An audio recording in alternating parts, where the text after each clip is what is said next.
selamat pagi adik-adik semua. Pasti sudah siap kan ibadah online hari ini? Sudah terbiasa ya ibadah online. Mungkin adik-adik kangen juga ya beribadah bareng teman-teman semua.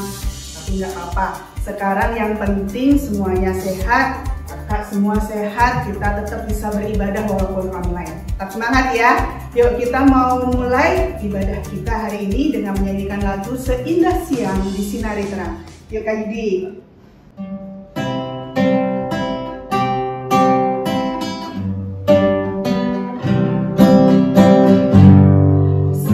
Seindah siang disinari terang, cara Tuhan mengasihi.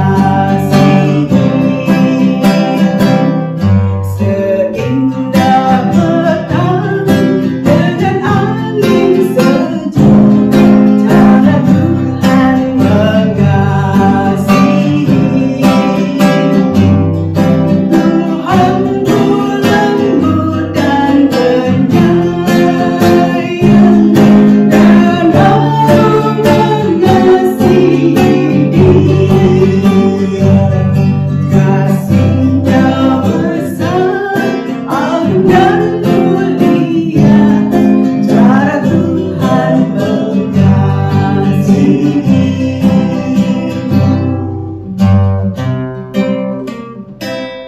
Kita coba baca dulu ya.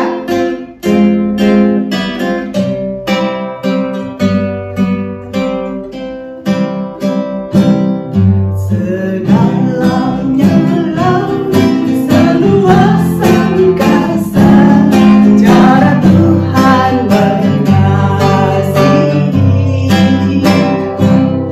Semerbak kembang yang tetap semerbak, cara Tuhan mengasihi.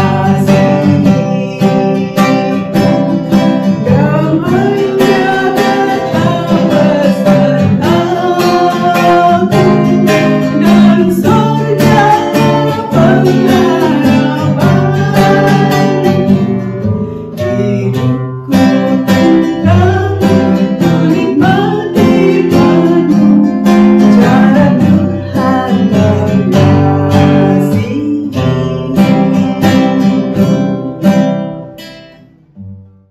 Adik-adik, jadi ingat ya, berdasarkan lagu yang tadi kita nyanyikan bahwa Tuhan itu sayang banget sama kita. Dari apa yang kita rasakan sehari-hari, indahnya siang, indahnya petang, bahkan semerbak harum, itu bagaimana cara Tuhan mengasihi kita. Kadang kita merasa sedih gitu ya, kok Tuhan gak sayang sama kita sih? Salah ya, bahwa Tuhan selalu ada buat kita, Tuhan mengasihi kita. Nah, sebelum kita mulai ibadah kita, yuk mari kita berdoa sama-sama supaya ibadah ini boleh berkenan di hadapan Tuhan. Mari kita berdoa. Bapa di dalam surga, terima kasih ya Tuhan, jikalau Tuhan masih memberikan kami kesempatan untuk boleh kami beribadah bersama-sama walaupun melewati online, tapi semua Tuhan mampukan untuk semua ini bisa dijalankan dengan baik. Bapak, kami berdoa ya Bapak, kiranya Tuhan sertai ibadah kami dari awal, pertengahan hingga akhirnya, semoga semua berkenan di hadapan Tuhan dan menjadi keharuman kemuliaan nama Tuhan saja. Terima kasih ya Tuhan, hanya dalam nama-Mu saja kami berdoa dan ucap syukur. Amin. Adik-adik, hari ini, minggu ini, bersama Kak Yudi, Kak Riana, nanti juga Kak Andi yang akan membawakan firman, kita sama-sama belajar tentang kisah Allah dalam Perjanjian Baru. Perjanjian Baru, Kak, banyak banget ya, dari Matius sampai Wahyu kita belajarnya. Nah, adik-adik, nanti sebentar lagi kita mau menyanyikan lagu Matius, Markus, Lukas, Yohanes. Ya, lagu anak kecil dong, ini udah kelas besar. Nah, kita mau bawa ke tingkat yang lebih tinggi ya, bahwa adik-adik harus memahami Perjanjian Baru itu tidak hanya seperti waktu kita masih kanak-kanak hanya hafal. Tapi adik-adik tahu nggak bahwa Perjanjian Baru itu terdiri, kalau dikelompokkan ada 5 kelompok sebenarnya. Pertama adalah Injil, yang kedua adalah sejarah gereja mula-mula, ketiga adalah surat-surat Paulus, surat-surat umum, dan yang terakhir nubuatan. Nah, untuk mengawali ibadah kita juga sebelum mengantar ke dalam firman Tuhan nanti, kita ingat-ingat yuk, ada Alkitab apa aja ya, jangan sampai kebalik-balik loh, ya. Yuk Kak.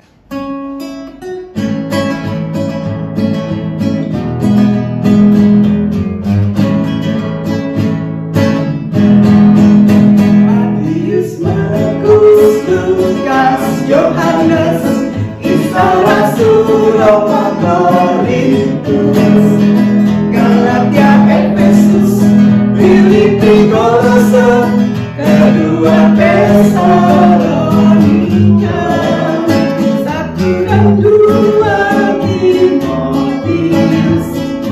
Gusti Lemon Ibrani, Yakobus Petrus, ketiga Yohanes, Yudas dan akhirnya Wahyu. Nah, sudah ingat? Oke, berarti adik-adik sudah siap ya untuk mengikuti firman Tuhan. Nah, sebelum kita mulai firman Tuhan, kakak mau tanya dulu. Adik-adik masih ingat nggak? Adik-adik itu kenal Tuhan Yesus sudah berapa lama? Apakah dari kecil, sejak diperkenalkan oleh papa mama, adik-adik sudah mengenal Tuhan Yesus atau baru-baru aja? Nah, kalau sudah lama atau baru-baru aja, sekarang pertanyaan yang kedua. Bagaimana dengan perjalanan iman adik-adik? Apakah masih seperti kanak-kanak, masih bayi, atau sekarang sudah menjadi Kristen yang tangguh, atau masih Kristen baru? Nah, nanti kita belajar sama-sama ya dengan Kak Andi bagaimana perjanjian baru itu mengisahkan dari tentang penggenapan keselamatan kita melalui Yesus Kristus sampai juga gereja dipanggil dan kita sebagai umatnya juga harus menjadi mengimani apa yang menjanjikan pada kita. Ya, janji Tuhan kepada kita. Yuk, mari sebelum kita mulai, kita mau menyanyikan lagu Kusiapkan Hatiku Tuhan. Mari Kak Yudi.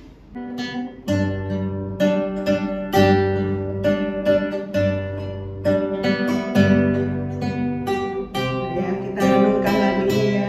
Nyanyikan dengan sungguh-sungguh, bagaimana begitu baik sama Tuhan.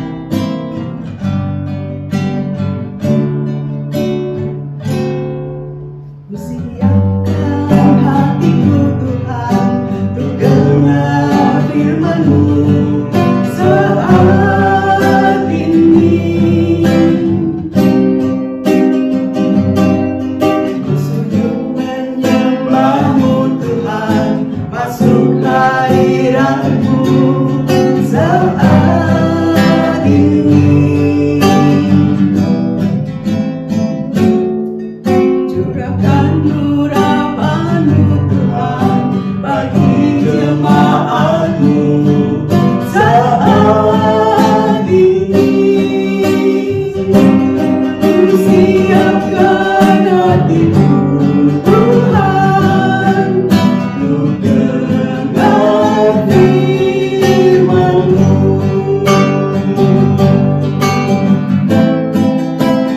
Firman-Mu Tuhan, tiada berubah.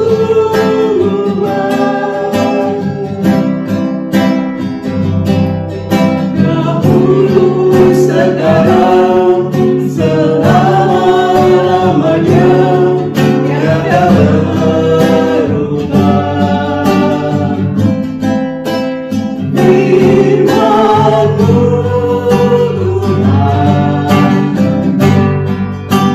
menolong hidupku. Kusiapkan hatiku Tuhan, dengar firman-Mu.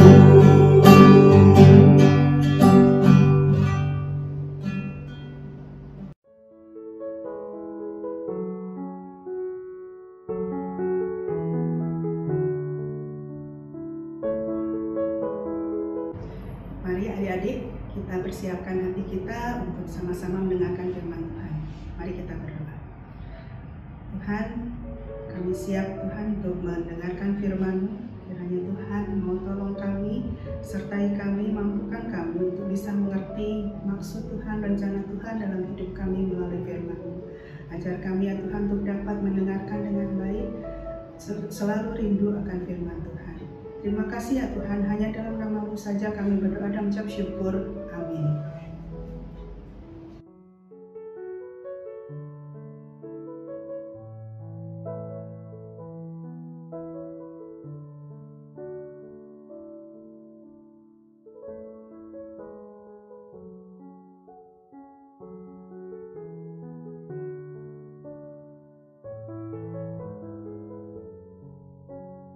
Pembacaan Alkitab terambil dari Ibrani 4 ayat 12-16 dan Ibrani 12 ayat 1-3. Sebab firman Allah hidup dan kuat dan lebih tajam daripada pedang bermata dua manapun. Ia menusuk amat dalam sampai memisahkan jiwa dan roh, sendi-sendi dan sumsum. Ia sanggup membedakan pertimbangan dan pikiran hati kita. Dan tidak ada suatu makhluk pun yang tersembunyi di hadapannya, sebab segala sesuatu telanjang dan terbuka di depan mata Dia, yang kepadanya kita harus memberikan pertanggungan jawab. Yesus sebagai imam besar. Karena kita sekarang mempunyai imam besar agung yang telah melintasi semua langit, yaitu Yesus, Anak Allah, baiklah kita teguh berpegang pada pengakuan iman kita. Sebab imam besar yang kita punya bukanlah imam besar yang tidak dapat turut merasakan kelemahan-kelemahan kita. Sebaliknya sama dengan kita, ia telah dicobai, hanya tidak berbuat dosa. Sebab itu, marilah kita dengan penuh keberanian menghampiri tahta kasih karunia, supaya kita menerima rahmat dan menemukan kasih karunia untuk mendapat pertolongan kita pada waktunya. Ibrani 12 ayat 1-3. Nasihat supaya bertekun dalam iman. Karena kita mempunyai banyak saksi bagaikan awan yang mengelilingi kita, marilah kita menanggalkan semua beban dan dosa yang begitu merintangi kita, dan berlomba dengan tekun dalam perlombaan yang diwajibkan bagi kita. Marilah kita melakukannya dengan mata yang tertuju kepada Yesus yang membimbing kita dalam iman dan yang membawa iman kita itu kepada kesempurnaan, yang dengan mengabaikan kehinaan tekun memikul salib, ganti sukacita yang disediakan bagi Dia yang sekarang duduk di sebelah kanan tahta Allah. Ingatlah selalu akan ada Dia yang tekun menanggung bantahan yang sehebat itu terhadap dirinya dari pihak orang-orang berdosa, supaya jangan kamu menjadi lemah dan putus asa. Demikianlah firman Tuhan. Selamat pagi adik-adik, berjumpa kembali dalam ibadah hari ini. Tema hari ini adalah kisah Allah dari Matius sampai Wahyu. Di dalam kitab Perjanjian Baru ada 27 kitab yang menceritakan janji penggenapan akan datangnya Mesias. Ada beberapa standar yang dipakai untuk menentukan kanonisasi kitab Injil. Yang pertama adalah surat ditulis oleh orang-orang yang memiliki hubungan langsung dengan Yesus.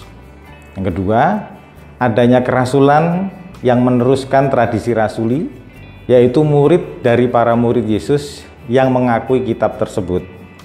Yang ketiga, ada yang disebut dengan ortodoksi dan antiquity. Apa itu ortodoksi? Apa itu antiquity? Ortodoksi yaitu masing-masing surat memiliki kesatuan yang berporos pada iman yang sama pada Yesus. Sedangkan antiquity adalah pengakuan kepada kitab-kitab yang lebih kuno atau yang paling dekat dengan zaman Yesus. Yang keempat adalah surat tersebut diterima oleh jemaah mula-mula secara menyeluruh dan universal. Dari kitab Matius sampai Wahyu, kita belajar bahwa Yesus Kristus menggenapi janji-janji yang telah dibuat mengenai Mesias dalam Perjanjian Lama. Jadi di dalam kitab Injil Matius sampai Wahyu adalah mempelajari penggenapan janji yang telah dibuat di dalam Perjanjian Lama.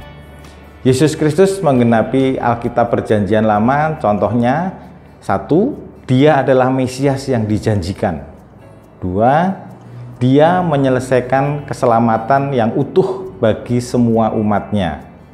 3, Dia menumbuhkan gerejanya. Dan keempat, Dia akan datang kembali dalam kemenangan bagi umatnya. Kitab dalam Perjanjian Baru adalah hasil karya dari setidaknya sejumlah 8 orang. Perjanjian Baru dibagi menjadi 5 bagian, yaitu Injil, Kisah Para Rasul, Surat-surat Paulus, Surat-surat umum, dan Nubuat.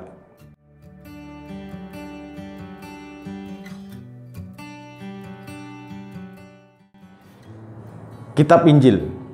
Injil itu isinya cuman dari Matius sampai Yohanes. Apa aja sih isinya?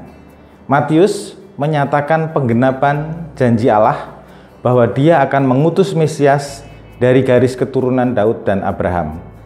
Matius menekankan bahwa Yesus adalah Mesias yang dijanjikan di sepanjang Perjanjian Lama. Kitab Markus Markus adalah mengutip nubuat Perjanjian Lama yang mengumumkan kedatangan Yohanes Pembaptis yang akan mempersiapkan jalan bagi Tuhan.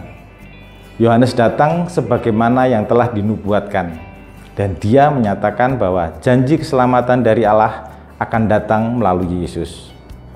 Kitab Lukas menguraikan secara mendasar mengenai pribadi Yesus, bahwa ia adalah manusia sejati yang dilahirkan melalui perawan suci Maria, serta melewati proses pertumbuhan sama seperti manusia. Lukas mencatat fakta-fakta pelayanan Mesias dan arti pentingnya dalam perjanjian dan rencana keselamatan Allah. Di kitab Yohanes menuliskan supaya kamu percaya bahwa Yesuslah Mesias, Anak Allah, dan supaya kamu oleh imanmu memperoleh hidup dalam namanya. Ingatlah bahwa Kristus adalah Mesias. Ia adalah firman yang menjadi manusia dan diam di antara manusia, menjelaskan dia adalah anak Allah yang hidup. Keempat, Injil tadi menunjukkan bahwa bagaimana Yesus menggenapi Alkitab Perjanjian Lama. Dia adalah Mesias yang Allah janjikan akan membawa keselamatan bagi umatnya. Kitab yang kedua, Kisah Para Rasul. Bagian ini berisi catatan sejarah dari kenaikan Yesus, kisah pengabaran Injil di Yerusalem, Yudea, dan Samaria, sampai kepada kisah mengenai perjalanan misi Paulus ke Roma. Pada dasarnya, bagian ini memuat riwayat sejarah awal gereja, berisi mengenai pelayanan para rasul dalam gereja perdana, dan ada kemungkinan ditulis oleh penulis yang sama seperti pada Injil Lukas.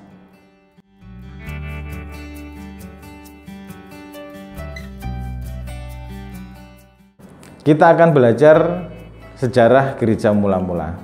Di kitab Para Rasul yang pertama, Roh Kudus dicurahkan pada hari Pentakosta. Di kitab Yoel, Petrus merujuk pada Perjanjian Lama dalam memberikan kesaksian tentang Kristus kepada orang Yahudi.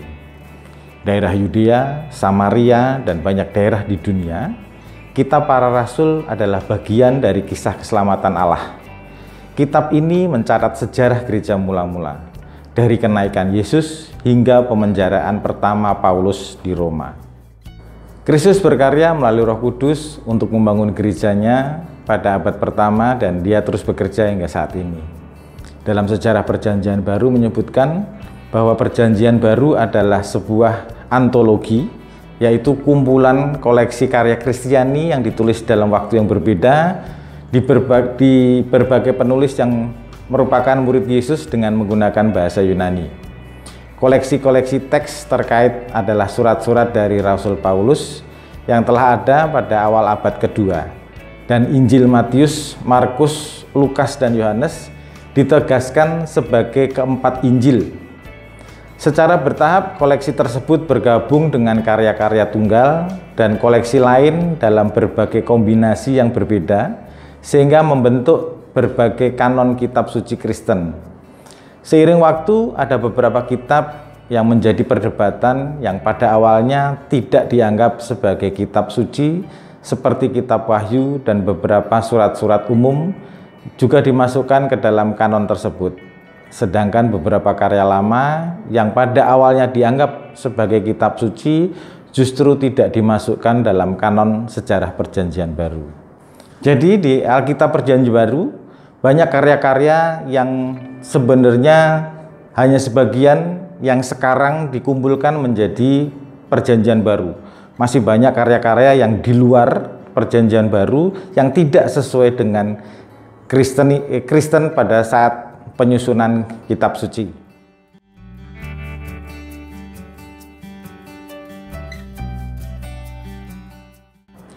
Masuk ke selanjutnya, surat-surat Paulus. Kitab Roma, Paulus menulis surat Roma untuk menjelaskan pesan Injil kepada orang percaya di Roma. Injil adalah kekuatan Allah yang menyelamatkan setiap orang yang percaya, di dalamnya nyata kebenaran Allah.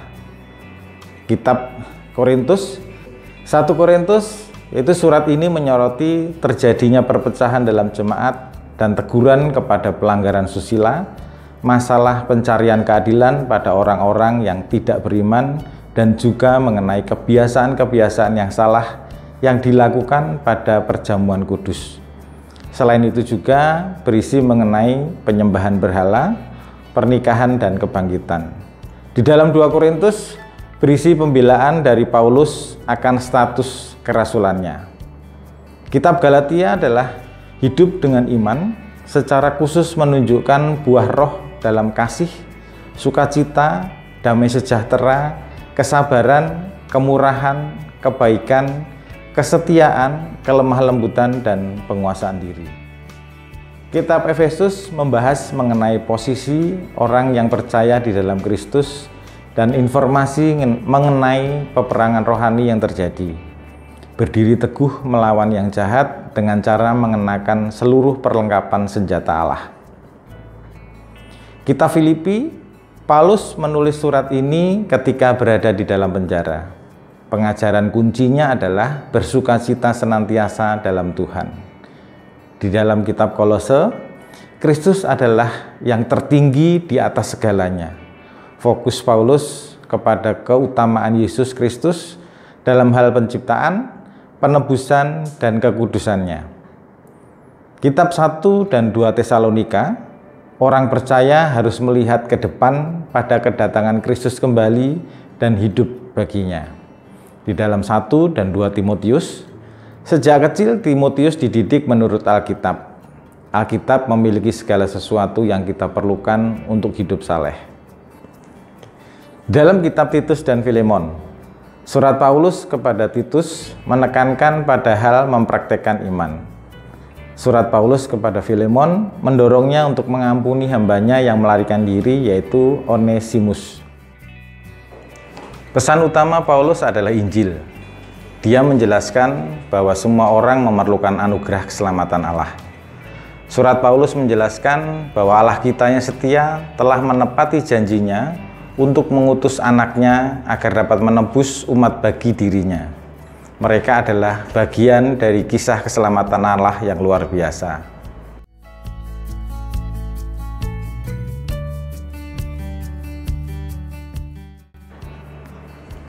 Surat-surat umum dari Ibrani, Yakobus, 1 dan 2 Petrus, 1, 2 dan 3 Yohanes, serta Yudas. Roh Allah memimpin Petrus, Yakobus, Yohanes, Yudas, dan penulis surat Ibrani untuk menulis 8 surat umum dan kitab terakhir dalam Perjanjian Baru. Ke-9 kitab terakhir ini mendorong orang Kristen untuk setia kepada Kristus, berdiri melawan pengajaran palsu, hidup kudus, dan bertekun melalui penderitaan ketika mereka menanti janji kedatangan kembali Sang Juru Selamat.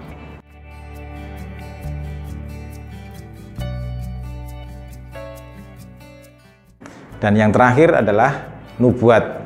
Di dalam kitab Wahyu, Allah memanggil umatnya untuk melihat ke depan dengan penuh keyakinan pada kedatangan Kristus yang kedua. Ketika Kristus datang bagi gerejanya, Dia akan mengakhiri kuasa iblis dan memulihkan ciptaan Allah menuju kesempurnaan yang tanpa dosa. Janji kedatangan Kristus yang kedua adalah babak terakhir dari kisah Alkitab tentang keselamatan yang penuh kemenangan melalui Kristus. Adik-adik, sekarang kita akan melihat di mana posisi kita. Kenal Kristus, Kristen baru, anugerah, Kristen tangguh, dan terakhir wahyu. Kita tahu, apakah kita kenal Kristus itu sejak lahir? Apakah kita kenal Kristus itu semenjak kita dewasa, remaja, atau sudah menjelang akhir, balik? Nah, kita kenal Kristus karena orang tua kita Kristen. Nah, ketika kita kenal Kristus karena orang tua Kristen, apakah kita menjadi Kristen baru ketika kita sudah bisa membaca Alkitab, sekolah minggu, mendengarkan cerita? Setelah kita merasa bahwa kita adalah Kristen baru, setelah kita mengerti, lebih memahami dengan membaca Alkitab dan mendengarkan cerita, kita mendapatkan anugerah dari Tuhan. Anugerahnya seperti apa? Ya, bahwa kita mendengar berita keselamatan, kita mendapatkan anugerah semuanya yang baik dari Tuhan. Nah, setelah kita menjadi dewasa, kita menjadi Kristen tangguh. Kita bisa menghadapi kesulitan, berbagai tantangan, dan sebagainya. Apakah cukup dengan sampai di situ? Tidak. Adik-adik pernah mengalami kegagalan. Kita sudah merasa menjadi Kristen yang tangguh, banyak ujian, kita gagal, kita bosan ke gereja, kita jarang sekolah minggu, datang sekolah minggu terlambat. Jadi kita sudah nggak tangguh lagi menjadi orang Kristen. Kita diingatkan kembali, kita disadarkan kembali, posisi kita kembali ke Kristen baru. Kalau tadinya kita jadi Kristen tangguh, setelah menghadapi berbagai macam ujian, kita lupakan Tuhan. Setelah kita sadar, posisi kita menjadi Kristen baru lagi. Kita dibarui lagi menjadi Kristen. Kita mendapat anugerah, setelah itu kita menjadi Kristen tangguh lagi. Apakah kita masih terus bertahan di Kristen tangguh, atau kita kembali lagi menjadi Kristen baru? Nah, Kristen tangguh, kalau kita sudah menjadi Kristen tangguh dan kita tetap teguh pada keyakinan bahwa Yesus Kristus adalah penyelamat, Yesus Kristus adalah Tuhan kita, nanti pada akhirnya sampai di kitab Wahyu, Tuhan akan memanggil seluruh umatnya yang percaya kepadanya, menyingkirkan iblis yang tadi kakak sudah cerita di bagian nubuat. Nah, sekarang kembali ke adik-adik, posisi saya ada di mana? Apakah baru kenal Kristus? Apakah Kristen baru? Apakah baru mendapat anugerah? Atau sudah menjadi Kristen tangguh? Adik-adik koreksi diri sendiri, posisinya di mana? Selamat belajar, selamat menjadi Kristen yang tangguh. Tuhan Yesus memberkati. Adik-adik, mari kita tutup firman ini dengan berdoa. Allah Bapa kami berada di kerajaan surga yang mulia, terima kasih Tuhan, pada hari ini kami sama-sama belajar mengenai firman-Mu, terutama perjanjian baru dari Matius sampai Wahyu. Kiranya apa yang sudah kami peroleh, kami dengarkan bersama-sama, bisa memperteguh iman kami, memperkuat iman kami ya Tuhan. Sertai kami Tuhan, jauhkan kami dari godaan, sehingga kami terus menjadi anak-anak-Mu yang setia. Bimbing dan sertai kami. Terima kasih Tuhan. Amin.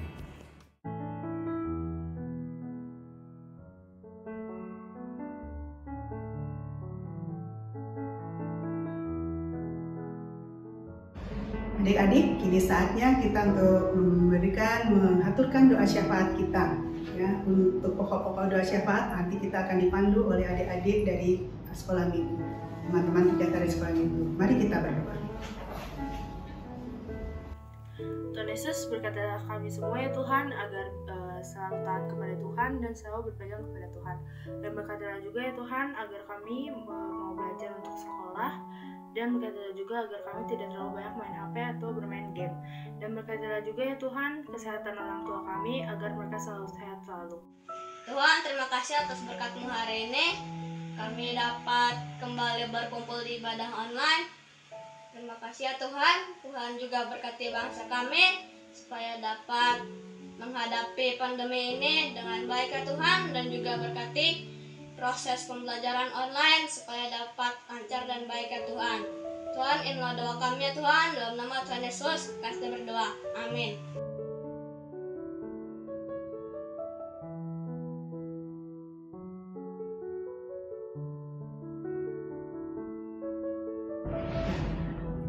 Puji Tuhan, firman tadi menguatkan kita ya adik-adik. Semakin kita percaya bahwa Tuhan Yesus itu juru selamat kita satu-satunya, dan kita semakin percaya akan firman Tuhan, baik perjanjian lama maupun perjanjian baru.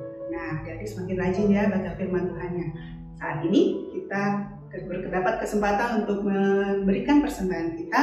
Persembahan bisa dikumpulkan, adik-adik kumpulkan melalui amplop ya, nanti waktu datang ke gereja bisa dibawa, atau juga bisa melalui transfer, bisa minta tolong papa atau mamanya ya. Untuk mengantar persembahan kita, mari kita nyanyikan lagu Give Thanks.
akan persembahan kita bawa persembahan kita ke hadapan Tuhan.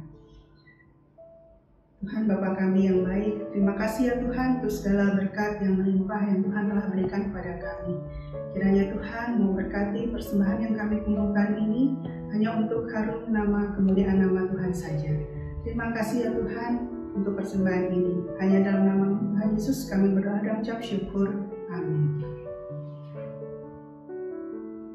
Adik-adik, kebaktian kita akan segera berakhir. Jangan lupa ya pesan Kak Andi tadi bahwa kita tetap harus rindu haus akan hidup kudus menurut Tuhan ya, untuk firman Tuhan. Percaya bahwa Tuhan Yesus itu juru selamat kita satu-satunya yang tetap memegang teguh firman Tuhan dimanapun kita berada. Ya, kita mau lagu penutup ya Kak Yudi ya, lagu Cari Dahulu Kerajaan Allah. Jadi jangan cari dulu yang lain, cari dahulu kerajaan Allah. Kita nyanyikan 2 kali ya Kak. Ya, mari Kak Yudi.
Puji Tuhan, ibadah kita sudah berakhir dengan baik ya adik-adik.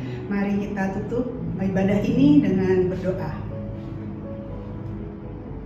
Tuhan Yesus, terima kasih ya Tuhan untuk ibadah kami. Kiranya Tuhan tetap mampukan kami ya Tuhan untuk selalu menjaga hidup kudus, mempunyai kerinduan untuk selalu mendengarkan, mencari firman Tuhan, mencari dahulu kerajaan Allah. Yang Tuhan sertai dalam kehidupan kami berikutnya langkah demi langkah. Terima kasih ya Tuhan, hanya dalam nama-Mu saja kami berdoa dan mengucap syukur.